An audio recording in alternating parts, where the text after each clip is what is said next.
I was really badly injured. So I was crushed by a tree that put me out for like the better part of 6 months because I broke my pelvis. I wasn't able to walk.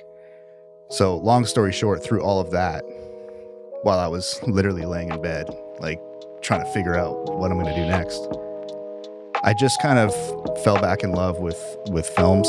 We're rolling. So this is our attempt at the first podcast for 1836. Yeah, the first one. Yeah, I figured for the first one, it only makes sense to talk about one, I guess, why we're doing it, and two, maybe our story, how this whole thing came about, and leading up to today. Yeah, for sure. Well, I don't even know where to start, how far back we want to go. Yeah, I think like first of all, like the whole thing about doing a podcast too, we have been pretty specific about the career choice that we've made, which is to be behind the camera and not in front of the camera. So just start by saying this is a bit of a leap for us because we're both pretty personal. We're private people and kind of introverted. So this should be fun. This is definitely going to be, I think a stretch in a way, but in a good way.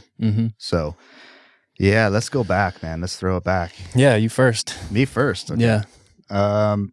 How far we want to go back? Let's see. So I am originally from Vancouver, British Columbia. I'm a Canadian, a proud Canuck. I'm been here for 16, 17 years now. And I guess my foray into the film world, if you want to call it that, was my first job ever actually was as a child actor. And it's funny talking to you because you obviously know all these things, but other people don't.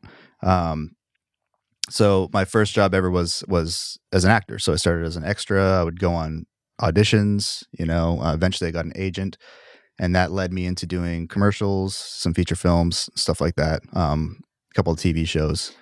And through that, I got to see a film set. I got to see everybody, what they're doing, the team working together, the whole hurry up and wait culture. I got a good dose of all of that. So that was my kind of first, step into filmmaking, I guess. And I'm 4 years old at this time. So I had no idea that this would ever be something that I'd do more of. Eventually, I actually didn't want to act anymore. So I stopped acting and kind of got into music. I was always really interested in music and, playing instruments, learned how to play guitar at an early age and played in bands.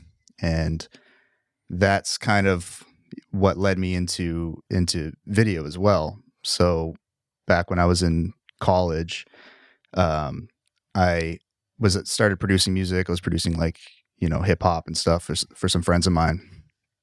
And we would just, hang out at my house. I was renting a house in Orlando at the time, and we would just make music, all night.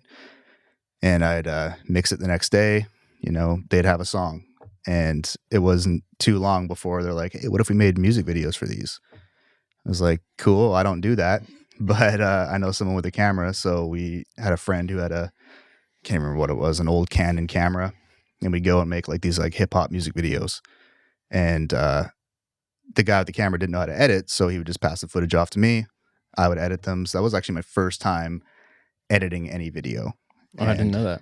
Yeah. They're out there. I don't think I'll ever show you. They're not great.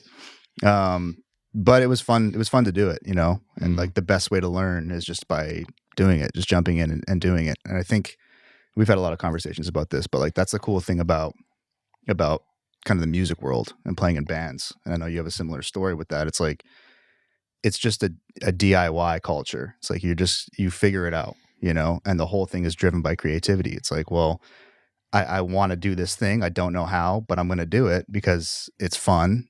And I know I'm going to learn some things. And, the funny thing is while you're learning it too, you don't realize that these are skills that you're going to take forward with you.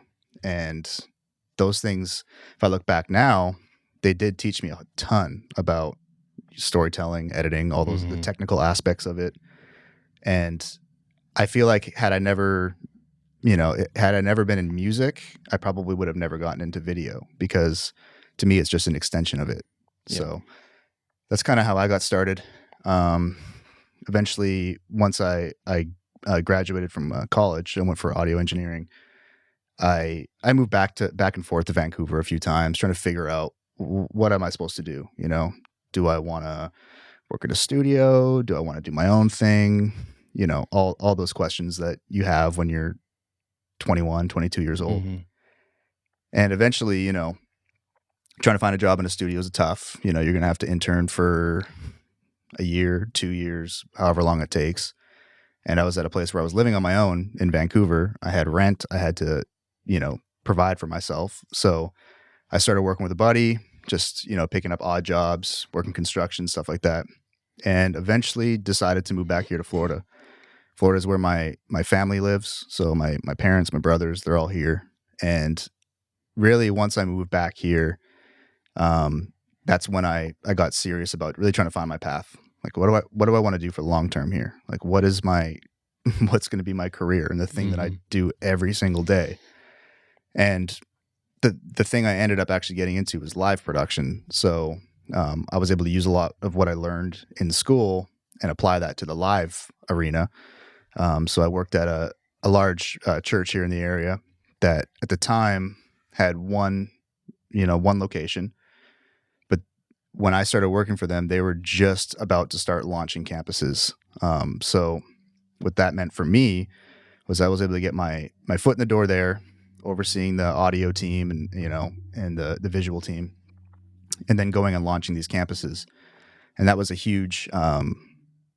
a great education for me, because not only are obviously you having to put together these systems and then install them, make sure that everything's looking good. And obviously the weekend itself with live production, it's stressful. You got to be on point. You got to problem solve, troubleshoot, all those things. But it also taught me how to work with people, you know, and it taught me how to kind of come out of my shell a little bit and interact and lead people and all those things. So I actually ended up doing that for 9 years. I was working there, eventually overseeing the entire AVL team across all campuses. And like I said, it taught me a lot. But in the end, there's back in 2017, there was a hurricane. We were out doing some disaster relief, and I was really badly injured. So I was crushed by a tree. That put me out for like the better part of 6 months because I broke my pelvis. I wasn't able to walk. So long story short, through all of that, while I was literally laying in bed, like trying to figure out what I'm going to do next, I just kind of fell back in love with films, fell back in love with all of the hundreds of hours of movies and TV that I was watching while I was healing, you know, and kind of had some time to soul search a little bit about what I wanted to do, like really what I wanted to do with my life. Like, was live production for me? Is that what I want to keep doing? And the answer was no. I mean, the answer ended up being, you know, I want to get into filmmaking. I want to try that. You know, it's something I've always loved. I've always loved films. I want to try to do that. Just see, you know. So once I was back on my feet, I was able to walk again. I was able to kind of get back to normal life. I bought my first camera. It was the Sony A6500, which I still have, and great little camera. And I started just taking that on trips. Like, my wife and I would go on trips to different places, you know, Europe or just out of state.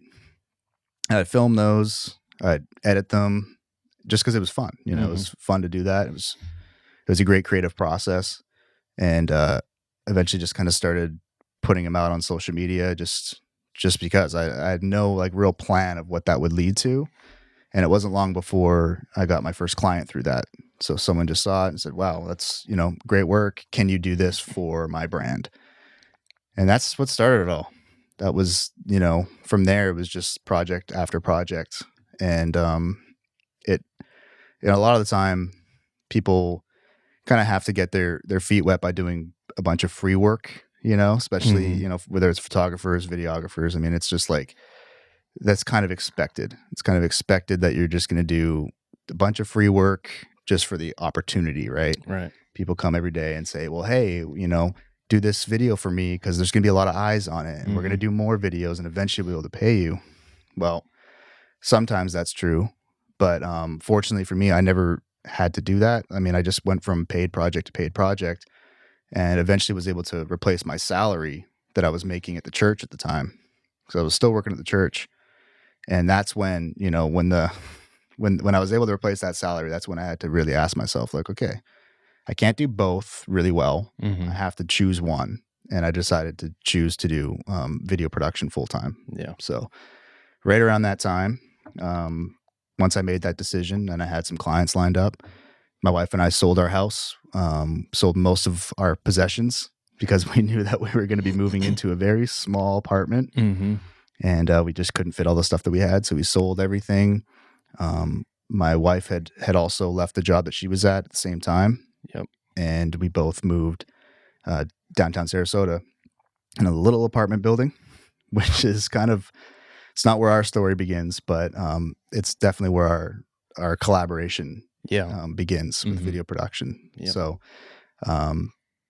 but I'll go back a little bit, and then I want to hear from you as well. But you and I had met, I'd say 5 or 6 years before I got into video production or any of that stuff. Yep. You were a musician, you were playing some shows, and you needed a bass player. Mm-hmm. So tell me about that. What led up to you and I meeting for the first time? Like, I'd like to hear your story too, just kind of leading up to there. Yeah. And then we can take it from there. Well, I'm originally from Sarasota, Florida. Native. And yeah, I've always kind of been into creative things. I was always pretty poor in school. Wasn't really my thing. And I honestly just thought I was dumb, you know, like I just didn't think I was very smart, until I realized that like, oh, like I just don't care about that stuff. Like, it's just not interesting to me. And I grew up riding BMX, and that was kind of my first real hobby, this thing that I became obsessed with, you know. And when you're that young, you know, you're just working off from momentum, you know, like you find something and before you realize it, you're obsessed with it. But like, it's teaching you this skill, right? It's teaching you how to be obsessed with something for no financial return on the other side. It's just a pure obsession with whatever you're doing, with the expression of whatever that activity is that you're doing. And so I rode BMX for a long time, was wildly obsessed with it. At the same time, I was kind of getting into music. So a friend of mine had a drum kit, and he like let me sit down and play it. And he's like, "Oh, you're pretty good. Like, you know, like you picked it up pretty quick." And I was like, "Oh, okay, cool."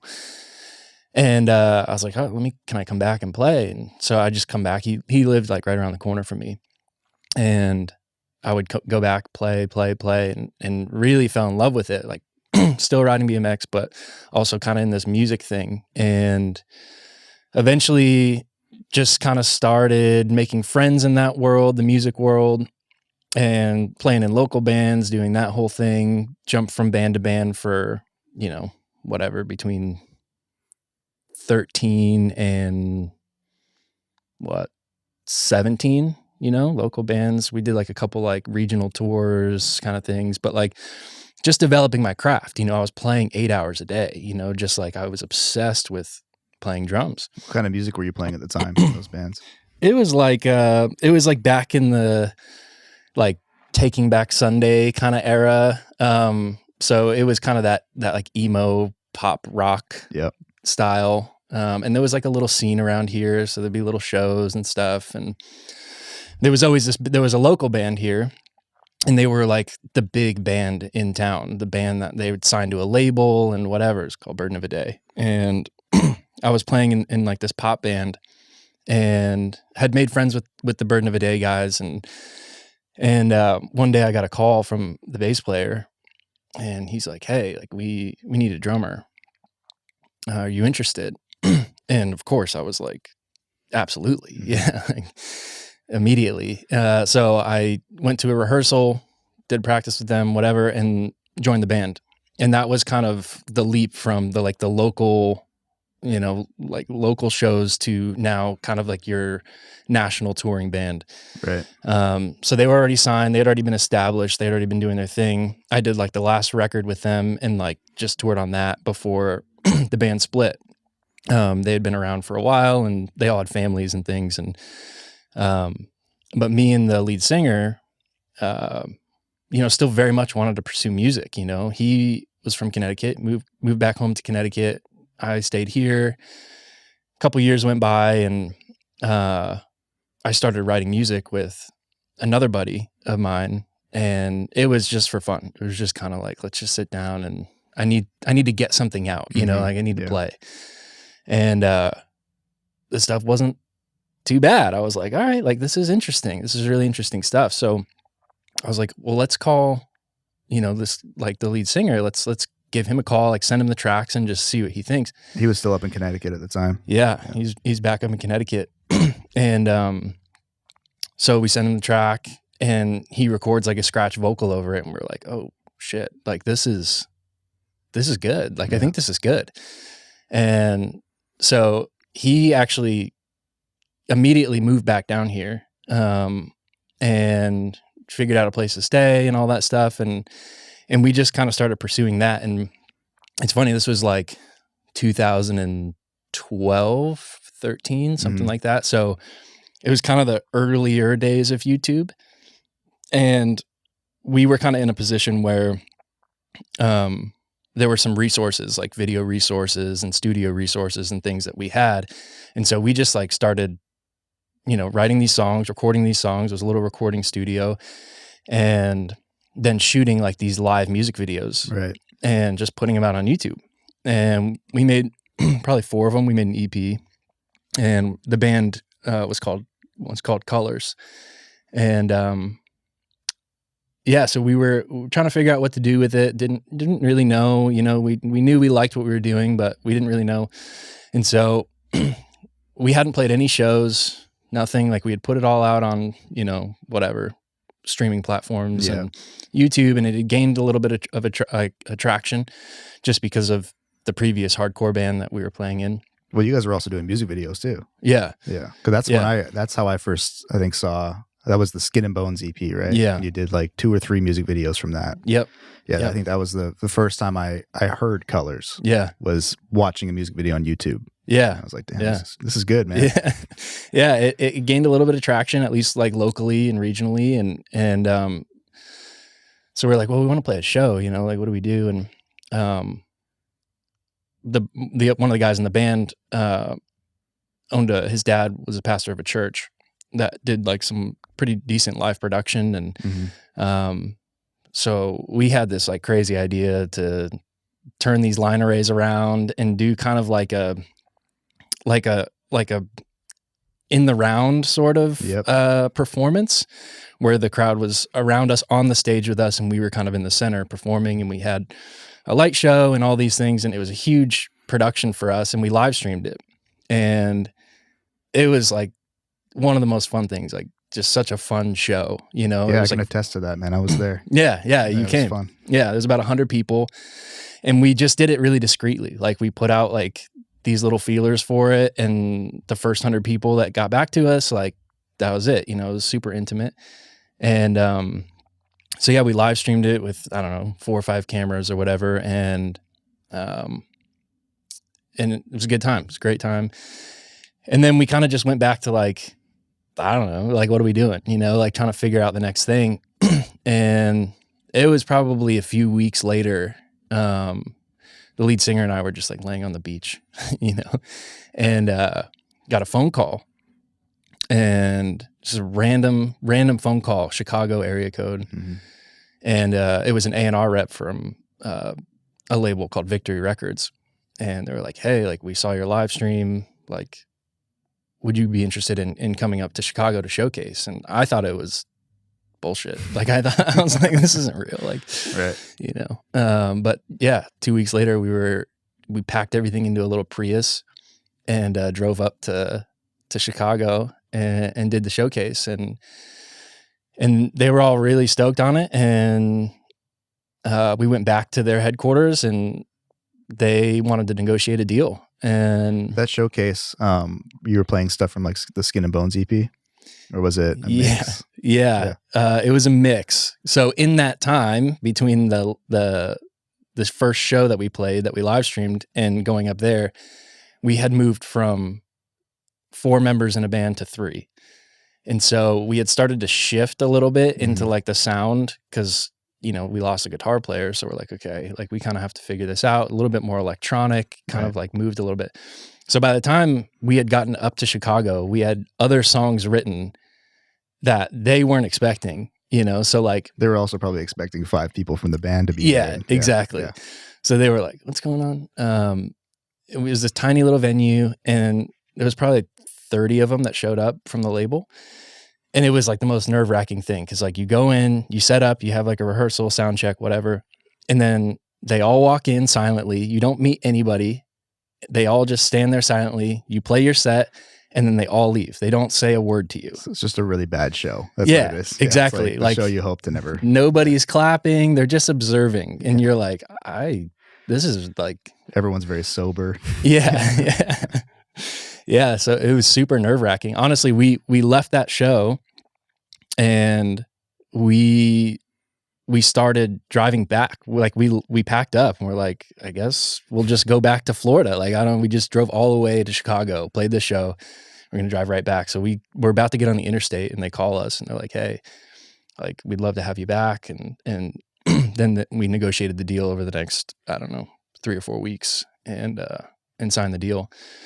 And so in between then, we had booked a couple shows. We'd booked a show in Tampa, Florida, and Orlando, Florida.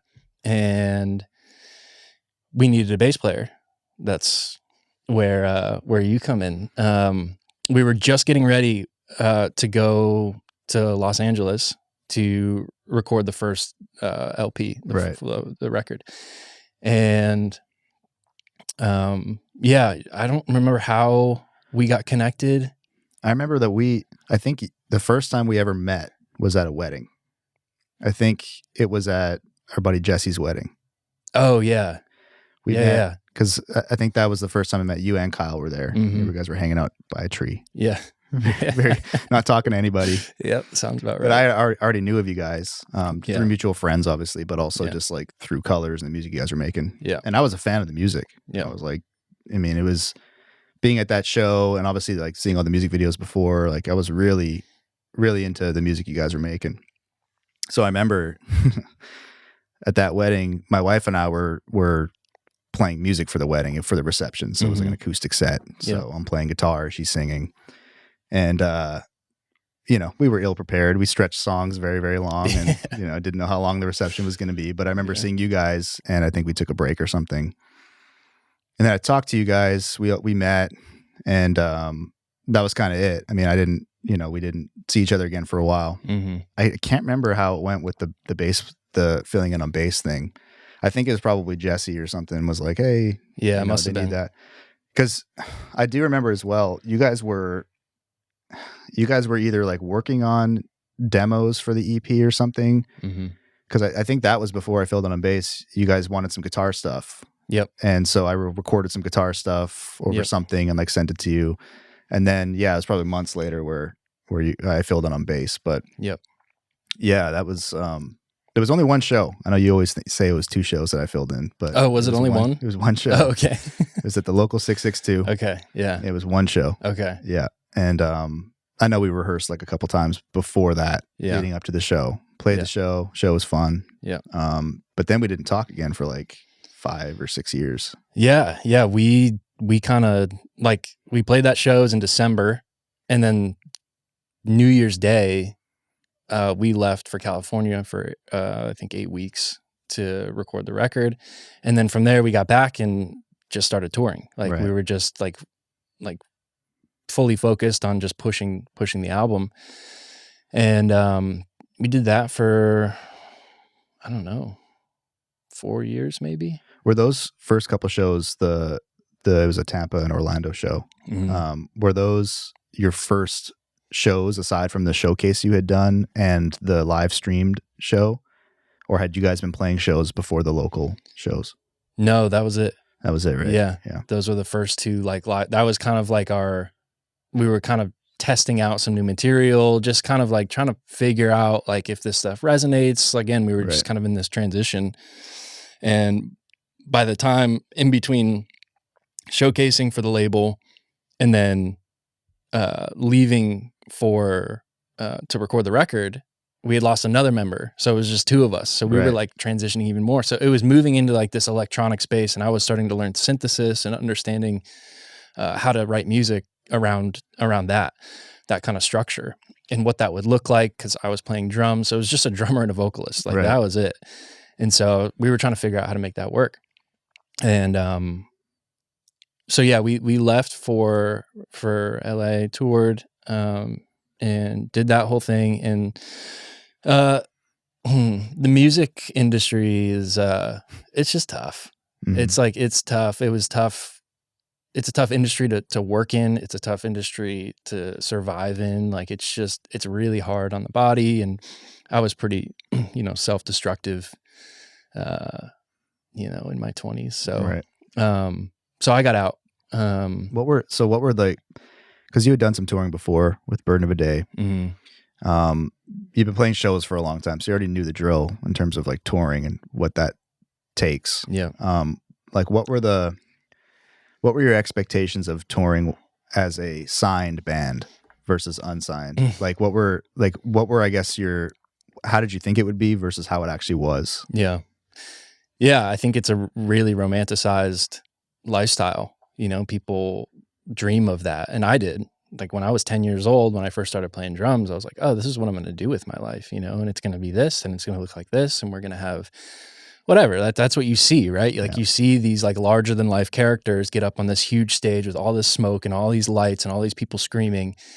And you imagine like, oh, like that's their life, and the second you get off that stage, like you're in a different world, like it's not the same. So especially in the early days, like you're traveling in a 15-passenger van, you're making, you drive to your location, you have, 2 hours to go to a coffee shop or whatever, you sound check, you're sitting in like a smoky venue all night, you play your show, which is super fun. Like I miss that a lot, but you pack up and you put everything back in the 15-passenger van, and then you drive through the night, it's like, and you don't get showers all the time. You don't get like hotels. You don't get those things because good food, right? Like you're just eating McDonald's and Taco Bell and whatever's there. So it's just a different life. And a lot of the times, like the label had pushed us to radio really heavily, like alternative radio.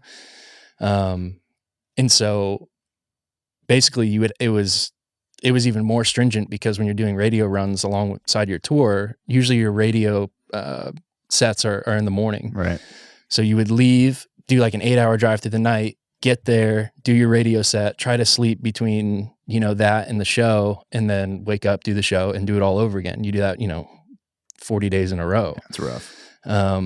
So yeah, it's just different than people think it is. It's not what, and there's probably a point, where like that starts to turn, like towards the end, like you would start to get catering, and you would get salmon and whatever. And like, it was good, healthy meals. And you would start to have like venues that had showers, and you could afford hotels and things like that. But, it's just a tough road. Well, and that's also goes back to what you're saying about being like, if you have that self-destructive side of you and you're on tour, it's really easy to make just terrible health decisions. Right. Like you have to be extra disciplined, I would assume, on tour to be healthy, like to eat right, to find time to work out when you just don't want to. Yeah, like to do those things. So, back to what you're saying about the self-destruction, that it'd be, I would assume it'd be easier to lean into a more self-destructive nature when you're surrounded by, alcohol all the time and bad food, and you're tired and you're just kind of jaded, and like you don't necessarily want to be there. You're missing home or whatever it is. Yeah. So how did that go for you then? The very end of the touring, like how did that look like for you?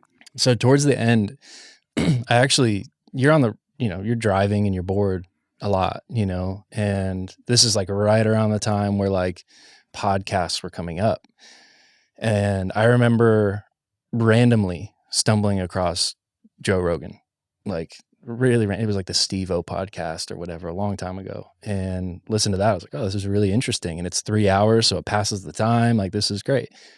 And from there, I started to find like all of these health experts and people who focus, fitness, and just, you have so much time to listen that like I was just absorbing all this stuff. Right. Because I was at this point, like, just like heavy in drugs and alcohol and just miserable depression and all that stuff that comes along with it, with, not sleeping and drinking and doing drugs. And, yeah, so I found this and started to practice some of this stuff. So I bought like a NutriBullet, and like I would go on, like when we would stop, I would like go into a Whole Foods or something, and I would get like bananas and whatever, kale and things, and I would like go behind the Whole Foods, find an outlet somewhere and like plug it in and like make my smoothie. And from there I found like calisthenics. So calisthenics being like body weight exercises using pull-up bars and things. In almost every city you can find a little park outside that has, dip bars and a pull-up bar and things. Right. So that was how I started to get into fitness and take care of myself on tour. Like I would go find a park, and it was nice because you get the sun and you'd get, a good see the city workout a little bit. It was great. And so I started doing that regularly on tour, and I started to notice like, oh, like my depression's gone. Like, oh, I feel better. I have more energy. Like all these things started happening, and I was like, oh, this is legit. Yeah. And so anyway, when I got out of music, I knew I wanted to do something creative. Like I knew I needed something to scratch that itch. And so I picked up a camera and just started filming like these calisthenic workouts. Like I started doing like these YouTube videos of like how to do this kind of stuff. Cause by this point I had gotten decently good at it. Like I had gained a lot of strength and started to understand some of these things. And so I was like, oh, like this will be fun, try this.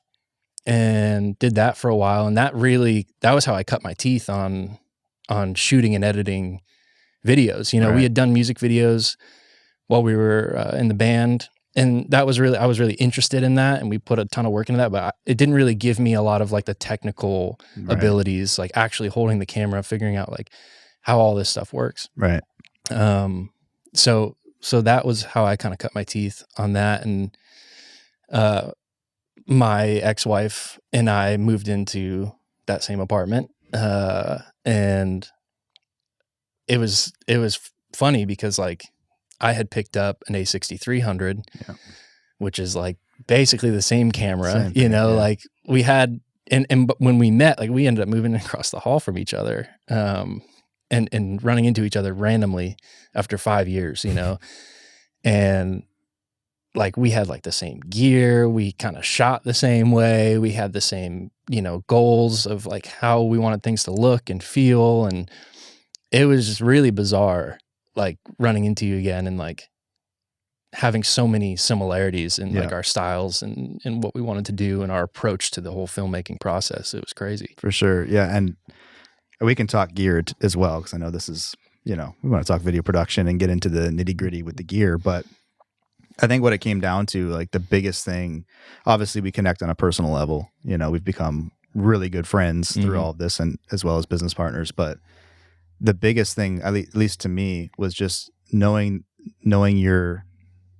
kind of what tone you try to set when you're telling a story, right? It's like, it's one of those kind of those things that it's hard. It's like trying to grab water. Like it's really hard to be able to explain that and to be able to even teach somebody that, or to find it in somebody else. And I think we're very like-minded in just the overall tonality and taste that we have. And I think that is the biggest thing. Equipment, obviously you can do that. You can get that tone and that taste with any equipment.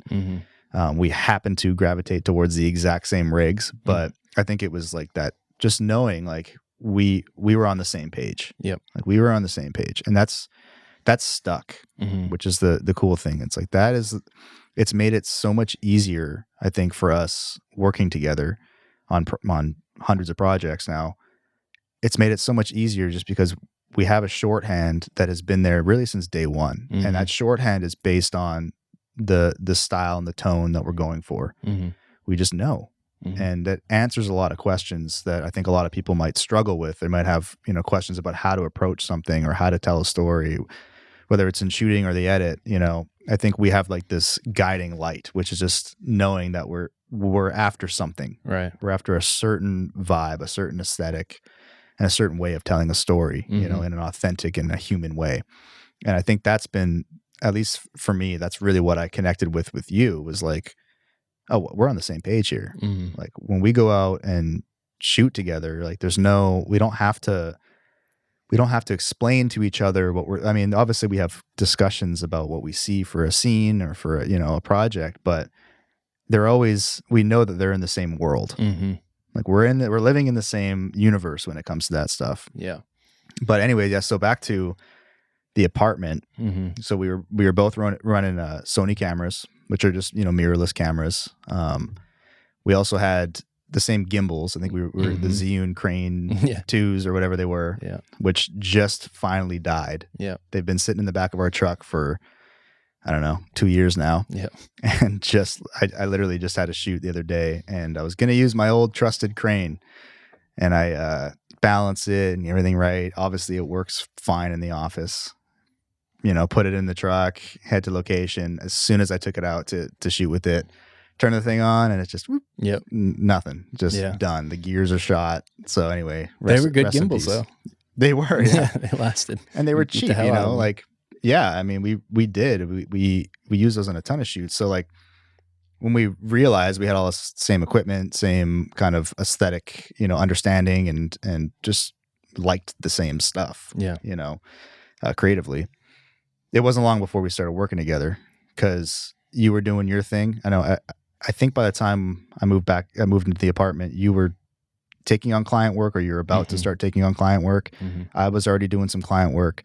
So it wasn't long before we started working together. Yep. And we would just hire each other on for shoots, because I don't know, that run and gun world, like the lone wolf kind of like videographer, one man band doing everything. It is obviously it's tough because it's all on you, whether you're doing a corporate shoot or you're shooting a wedding or whatever it is that you're shooting. Mm-hmm.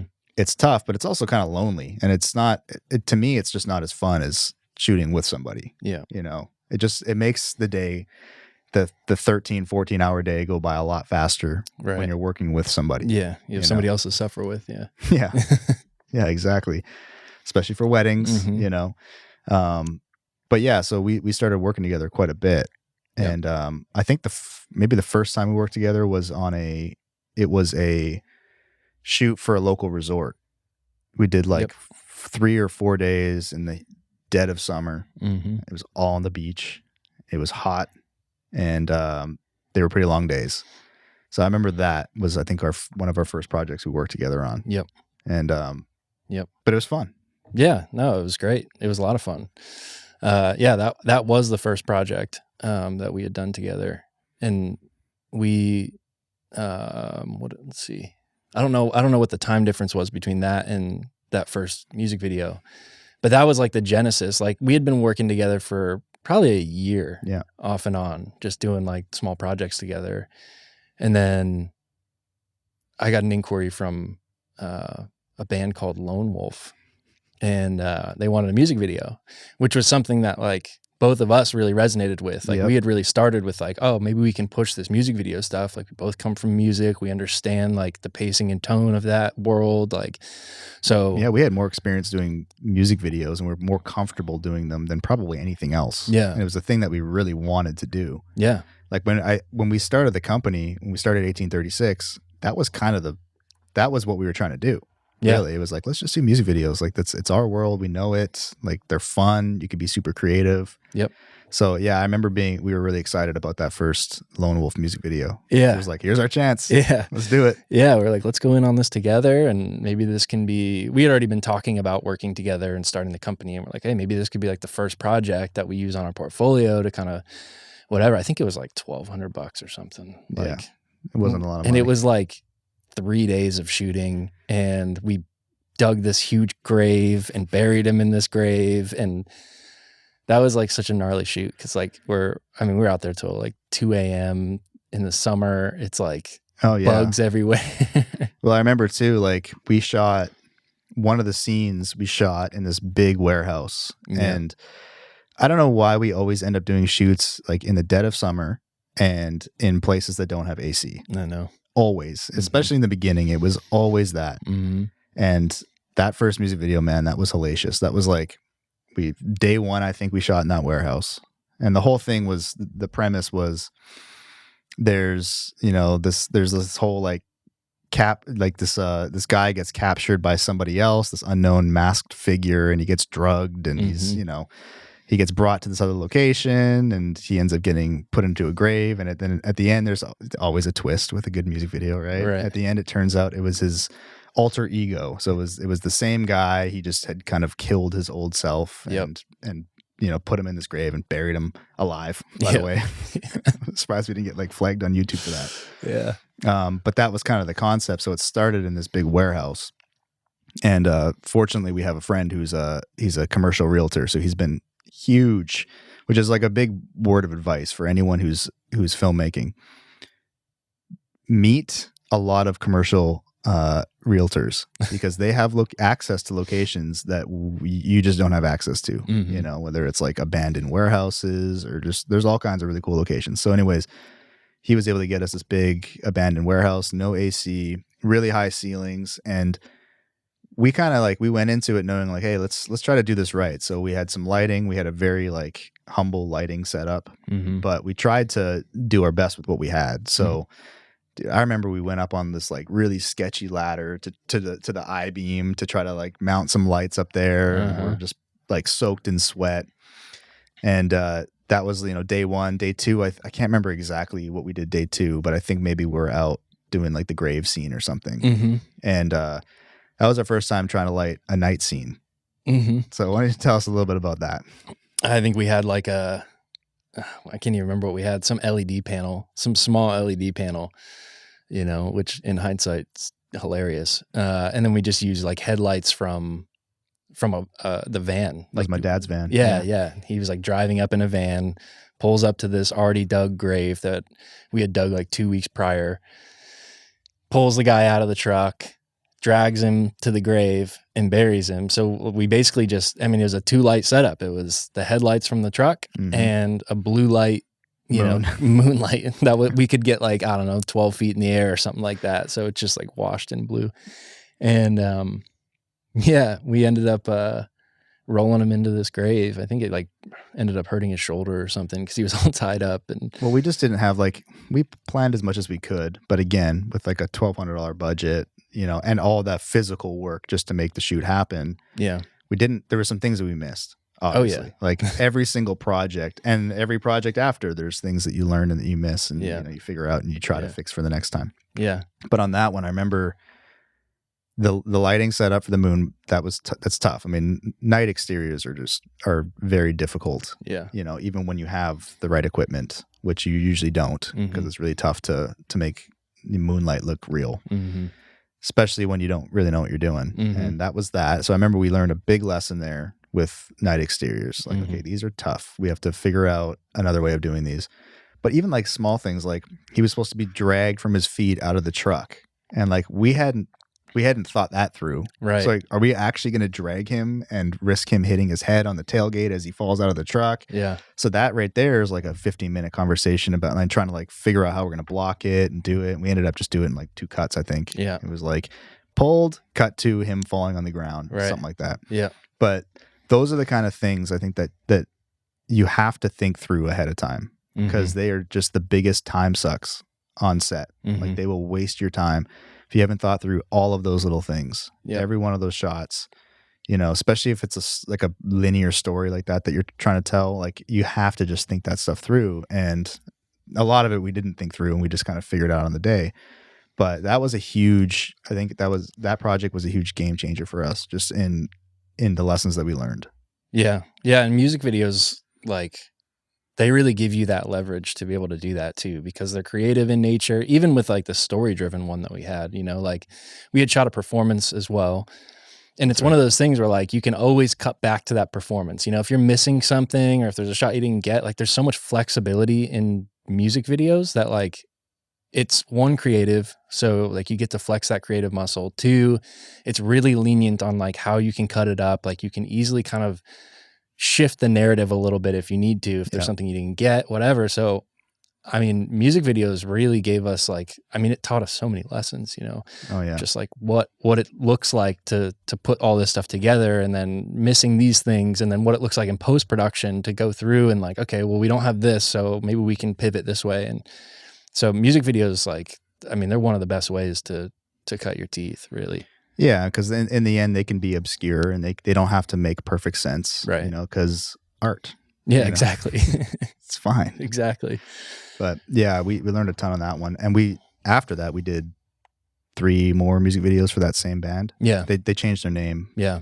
A couple music videos in, but which we'll talk about on another podcast, get into those, because those were insane.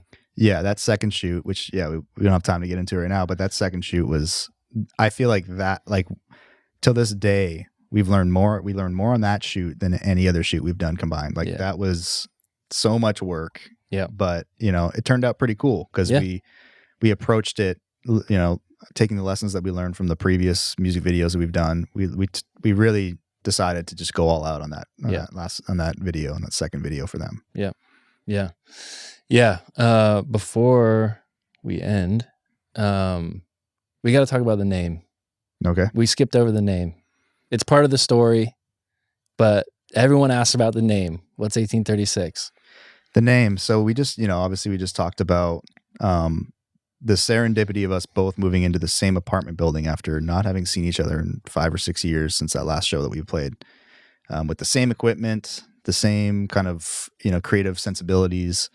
And we're talking about an 8-unit apartment building. So it's not like it's a big, big apartment building where hundreds of people live. We're talking about like 8 units. So the name is actually the address of that apartment building. So it's in Laurel Park in Sarasota. 1836 is the name of that address. So, but we kind of just, I mean, honestly, like we knew when we named it, people were gonna be like, oh, it's probably a year or it's something else. So we kind of just let people figure out their own stories about it. Yeah. You know? Yeah. We just had to make sure nothing terrible happened in that year. And we went back and looked into it, and there were, you know, Texas independence, I think the Battle of the Alamo. Yeah. 1836. Yeah. Yeah. Aside from that, not a lot. Yeah.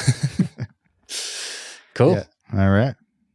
Well, this is the first one. It's good. Yeah. Fun talking to you, man. Yeah, man. All right. Peace. Cheers.